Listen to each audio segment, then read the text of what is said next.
Assalamualaikum semuanya. Seorang pemuda menggambarkan bagaimana rasanya dan mengatakan dia menyukai rasa.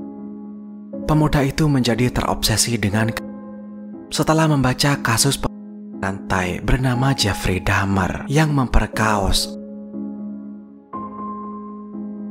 pada 17 korban antara tahun 1978 sampai 1991.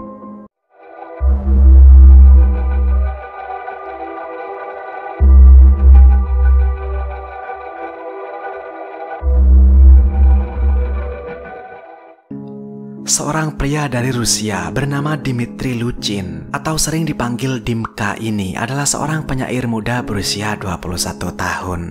Dimka dibesarkan oleh ibunya yang adalah orang tua tunggal. Tidak ada informasi yang jelas kemana ayah biologisnya. Bahkan teman-teman sekolahnya juga tidak pernah melihat Dimka berjalan dengan pria yang diduga sebagai ayah kandungnya. Sampai usia dewasa, Dimka masih tinggal dengan ibunya di kota Valde.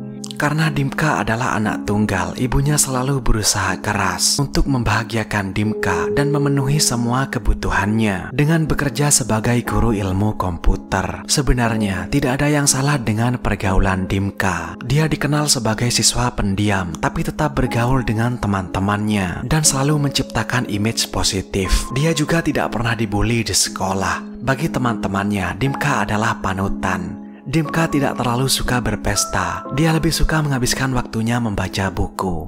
Bahkan di universitas, dia berhasil masuk ke jurusan agronomi untuk mempelajari budidaya tanaman.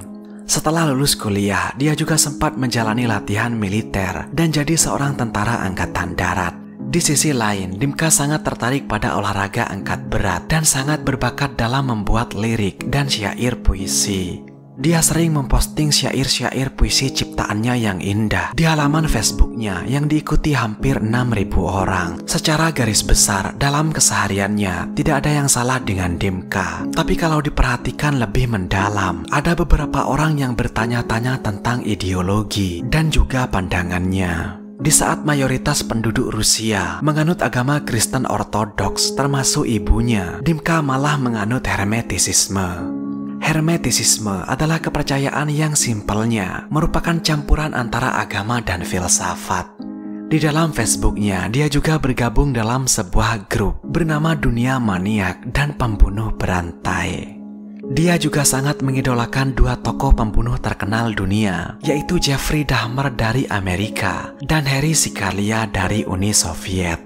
Belakangan juga terungkap kalau dia sudah mempraktikkan ritual satanisme sejak tahun 2011, yang artinya dia telah melakukan ritual penyembahan setan sejak usia 15 tahun.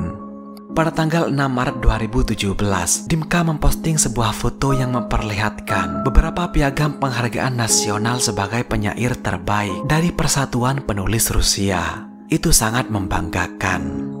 Tapi tidak ada yang tahu bahwa postingan itu ternyata punya tujuan terselubung. Sehari setelah memposting foto penghargaannya, dia berkenalan dengan seorang wanita yang menyukai postingannya. Wanita itu sudah lama jadi pengagum syair-syairnya. Dia adalah Olga Bedunova, usia 45 tahun, yang tinggal di kota yang sama. Olga adalah seorang janda anak satu. Anak Olga diketahui seumuran dengan Dimka. Olga tinggal sendirian di apartemennya. Olga bekerja sebagai pegawai di sebuah toko swalayan. Setelah bertukar kontak di media sosial, Dimka merayu Olga dengan sedikit syair puisinya yang tentunya membuat Olga tersanjung, sehingga Olga mau menerima ajakan Dimka untuk berkencan di apartemen Olga, sekaligus untuk merayakan Hari Perempuan Internasional yang jatuh pada tanggal 8 Maret yang menjadi hari libur umum di Rusia. Dimka berjanji akan membawakan sebuah syair indah dan juga sebotol anggur sebagai hadiahnya. Malam itu, Dimka datang ke apartemen Olga. Sesuai janjinya, dia membawa sebuah kertas berisi syair puisi yang sudah ditulisnya untuk Olga dan sebotol anggur untuk mereka nikmati bersama. Mereka pun menikmati anggur itu dan memulai obrolan panjang. Tapi situasinya berubah saat Olga sudah merasa agak mabuk dan pergi tidur ke kamarnya. Dimka melihat kesempatan itu sebagai peluang menjalankan aksinya. Dia mulai mencekik Olga dan membekapnya dengan bantal. Olga melawan dan sempat bertanya kenapa Dimka melakukan itu. Dimka menjawab bahwa ada sesuatu yang tiba-tiba muncul di pikirannya. Entah apa alasannya, tapi Olga tidak menganggap tindakan Dimka sebagai ancaman. Olga lebih memilih untuk tidur lagi. Sementara itu, Dimka pergi ke ruang tengah untuk merokok sebentar. Setelah itu, Dimka mengambil botol anggur yang sudah kosong, lalu memukul kepala Olga hingga pingsan. Dimka mencoba membangunkan Olga, tapi tidak ada gerakan. Di situ dia menyadari kalau Olga mungkin sudah meregang nyawa. Dia pun kembali merokok dan memukul Olga sebanyak 24 kali di bagian kepala. Tak puas sampai di situ, dia mengambil pisau daging dan melukai dada Olga sebanyak 4 sayatan. Dimka lalu membuat sebuah simbol pemujaan setan berbentuk pentagram di pintu apartemen menggunakan darah Olga. Dia juga menampung darah Olga di dalam gelas, lalu diminum sebagai bagian dari ritual. Saat itu, niat Dimka sebenarnya ingin memanggil sang iblis dan menunggunya selama 5 menit. Tapi karena iblisnya tidak muncul, Dimka mulai memotong Olga, lalu menggorengnya dan memakannya. Dimka mengatakan kalau bagian itu sangat enak rasanya, sehingga dia kembali memotong bagian itu dan menggorengnya lagi. Dia juga menyeka darah berceceran di lantai untuk dimasukkan ke dalam piring makanannya dan dimakan bersama makan malamnya. Setelah makan malamnya selesai, dia memotong perut Olga lalu mengeluarkan semuanya. Dia juga memakan bagian dada Olga. Satu bagiannya dia makan, sementara yang satunya lagi diberikan ke kucing peliharaan Olga.